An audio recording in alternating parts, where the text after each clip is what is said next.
The air at Naval Station Norfolk was thick with a humid, nervous tension that had nothing to do with the weather. A change of command was imminent. The old, respected fleet admiral had retired, and a replacement was due to arrive, a name no one knew, a ghost from the Pentagon's personnel files.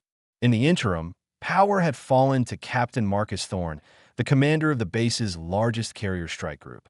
Thorne was a man who wore his ambition like a second skin, a brilliant tactician with a volcanic temper and a deeply held conviction that he, not some unknown, had deserved the promotion to admiral.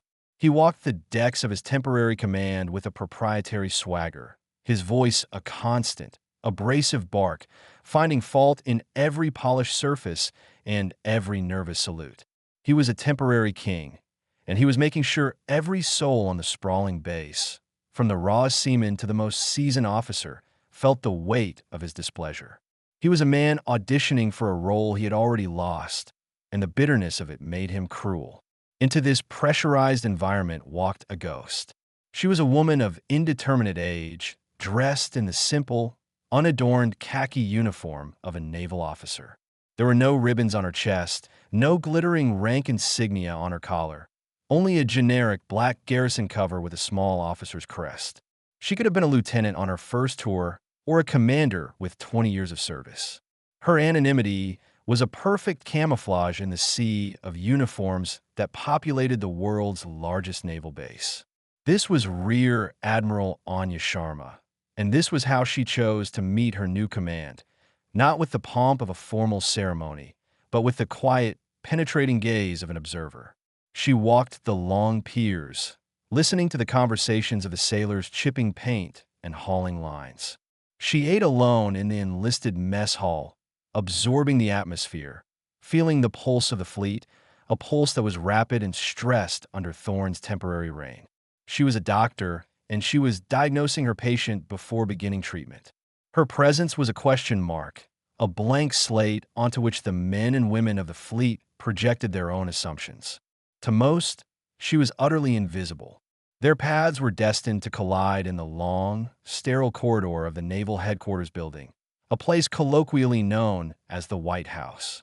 Captain Thorne was storming down the center of the hallway, flanked by a pair of anxious-looking aides, his face a thundercloud of rage over some minor logistical report that had displeased him. The unwritten law of these corridors was that sailors and junior officers were to flatten themselves against the bulkheads when a senior officer of Thorne's temperament approached, like small fish avoiding a passing shark. Anya, walking in the opposite direction, did not subscribe to this law. She was not looking for confrontation, but she would not yield the space she was occupying.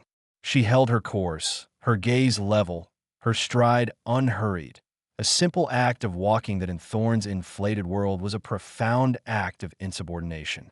He saw her, a nameless, rankless officer, not only failing to get out of his way, but meeting his furious gaze with an expression of unnerving, placid calm. Thorne stopped dead in his tracks, his aides nearly colliding with his back. He was a barrier of pure, indignant rage.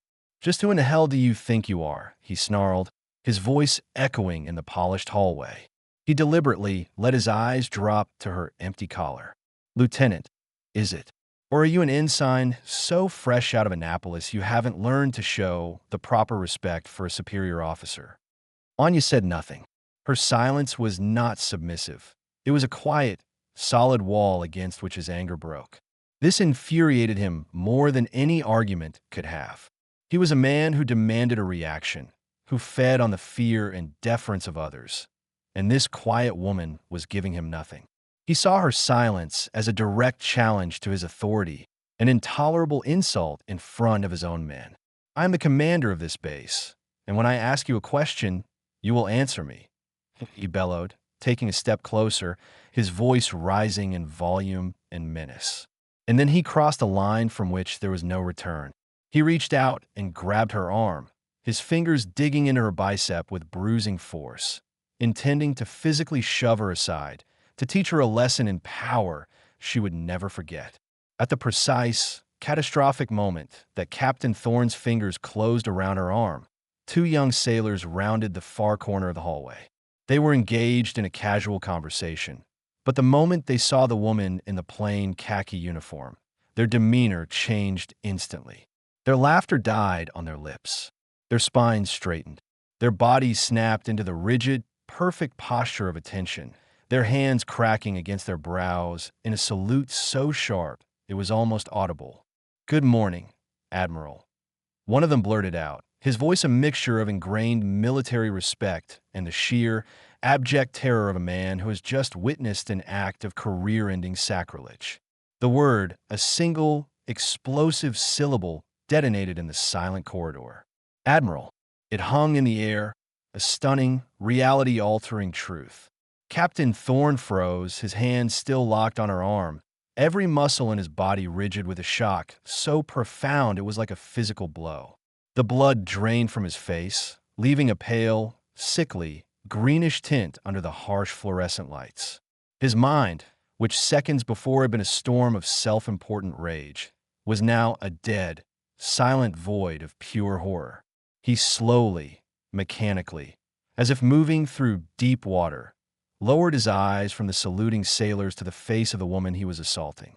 Then his gaze dropped to her collar, and he saw them, the two tiny, almost invisible pinholes in the fabric where the twin silver stars of a rear admiral were supposed to be. He realized with a sickening, gut-wrenching certainty that she was in a sterile uniform, a blank slate, and he had just written his own death warrant upon it. Anya did not pull her arm away. She did not raise her voice. She did not even change her expression. She simply looked down at the captain's white-knuckled hand clamped on her arm, and then slowly raised her eyes to meet his. The look in her eyes was not one of anger or of pain. It was a look of cold, dispassionate assessment, the look a scientist gives a specimen just before beginning a dissection.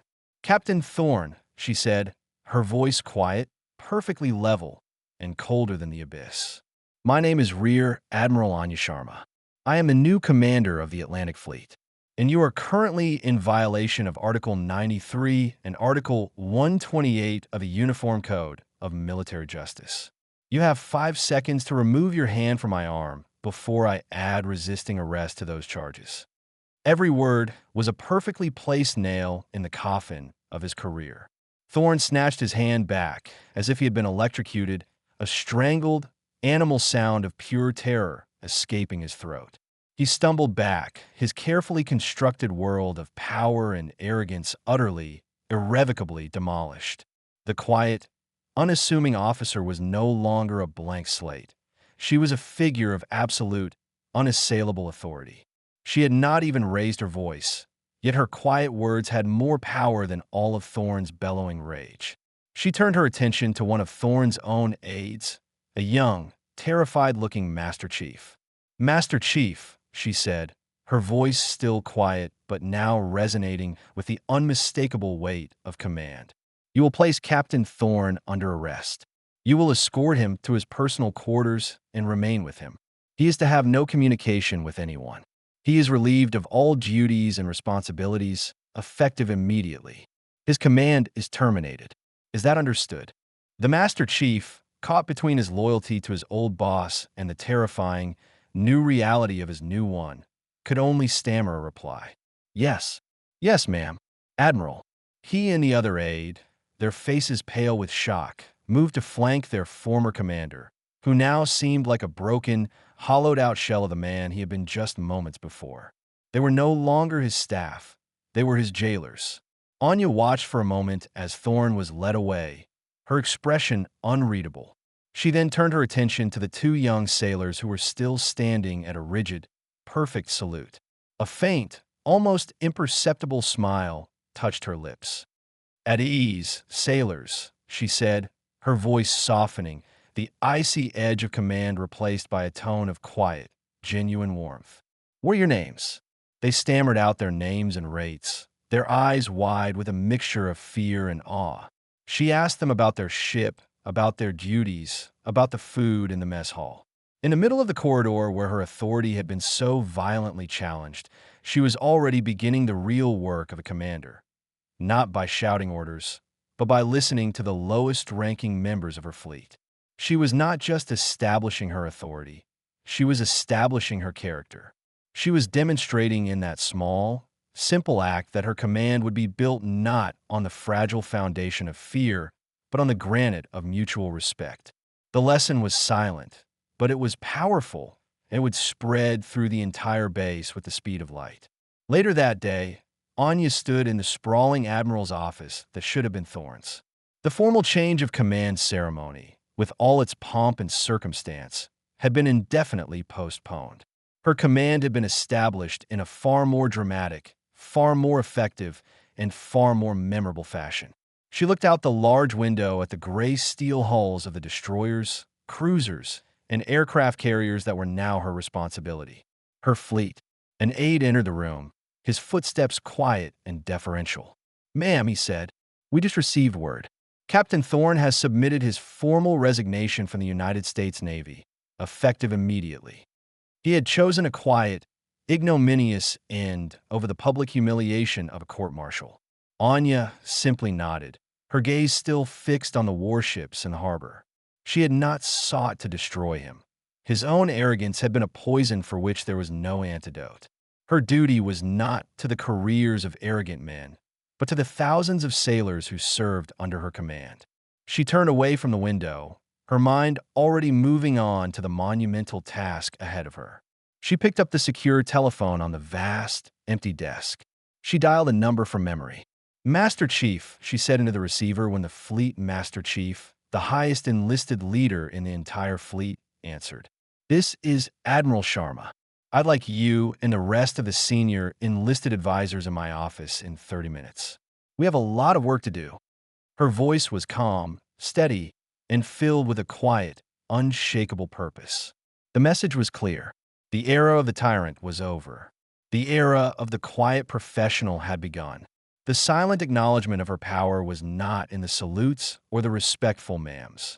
It was in the sudden, palpable sense of relief that was already spreading through the decks and corridors of the entire naval station. A fresh, clean breeze blowing away the stale, heavy air of fear.